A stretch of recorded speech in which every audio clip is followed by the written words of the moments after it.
DOCU stock analysis tomorrow and onward. In this 1-minute video, I'm telling you whether I'm buying, whether I'm not, in this very brief 1-minute video. I mean, as the only guy in the space with 41,000 videos made, I've seen what's working for me, what's not. It's taken me 5 years to come to this point, so it's all documented on my YouTube channel.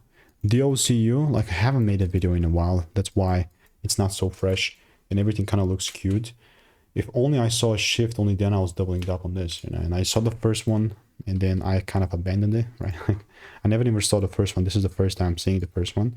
So to be very clear, the only way that I'm going to look to double down is if I see correction. So I'm praying that the price keeps falling down a bit, just falls down a bit. So therefore, you know, I can take it up. But unless that really happens, then why the heck would I be buying? Right? So I will continue to keep you updated. I'm not sure if I have previous docu receipts here, but if you want to learn how to make 5-10K per month trading, then just click the first link in the description and get my free email.